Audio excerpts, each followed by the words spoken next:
We're here with Daniel Kurish, who is the broadcaster for the Aberdeen Irobirds, and we're going to be talking right now about DJ Stewart. He is the 25th overall pick of the Baltimore Orioles, and so far he's been with the Aberdeen Irobirds for about a month already. He struggled a little bit. Can you talk to us a little bit about what you've seen from him so far? Well, when he first got here, he was really struggling, and you could see him get a little bit frustrated as well. He was hitting about 160, and then 2 days off in Tri-City. He had a day off that was planned, and then there was a rain suspended game, and he came back after that day, and he's been tremendous since then. I think he has 5 multi-hit games. I think he's got back-to-back multi-hit games, including 2 hits last night and 2 RBIs. So it was a struggle because he sat out for a month between Florida State and this. So he sat out for a month, and I think it was more or less just getting back to doing what he knows he can do and actually getting to a live game setting. And he finally has, and his average is on the rise, so it's been a lot better. How would you describe him as a player for somebody who hasn't seen him before? I know he's a left-handed hitter, he has some power, but can you tell us a little bit about some of his tendencies, some of his strengths and his weaknesses? Anytime he hits the ball, it is hard. It is very, very hard. He likes to pull the ball a lot. It's not necessarily a big other way guy, but he does have power the other way. He has a lot of power, period. Just anything that he can pull, he will crush it. So it's been a matter of he'll usually sit fastball, and if he can sit fastball and get it, then it's going to travel a long way. But he's also a good breaking ball hitter. He's flat out a really, really good hitter. So there's been a lot of rumors about him coming up out of his stance because he has that very, very low stance.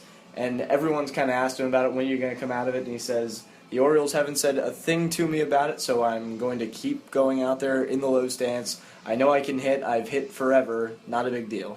Now, how come some people are concerned with the low stance? I've seen some videos on it. He crouches way down. Does that affect his power in any way, or would that affect his average? What concerns are there with that type of stance? Doesn't seem to affect his power or average right now, but in the long run, I think they wanted him to raise up because it's a more natural stance for him and that kind of thing. I don't know exactly why they want to raise him out of it, but they haven't, and they haven't said anything to him. So until something happens, he's going to ride with it. You mentioned about him being a pull hitter. Can he drive it the other way? What about it when teams shift against him? Is that a problem so far? The teams are starting to adjust to him, and maybe that's why the average is a bit low. Well, teams have started to shift on him, and he has all these multi-hit games. He had 2 hits last night through the shift. So I don't think the shift is really going to hurt him too bad here. And, he's just been really good as of lately. And I think that all comes with just getting back into the rhythm of playing every day in an actual game setting. Does it also help that he's very selective at the plate? I was looking at some of his college stats. The last 2 years in college, he had more walks than strikeouts. And he's almost like a Moneyball type player from what I've seen from him. Would you describe him as that? I think he's a little more of a Moneyball, or less of a Moneyball guy, because he certainly has a lot of talent. So I don't think he's necessarily a Moneyball guy, but he led the nation in walks this year at Florida State. So the guy has absolutely a keen eye at the plate. But I think with the keen eye, he also, if the ball is in a mistake spot, he's going to make you pay. So I don't think it's really a Moneyball type of guy. I think it's just the icing on the cake. What about his defense? We've talked a lot about his offense.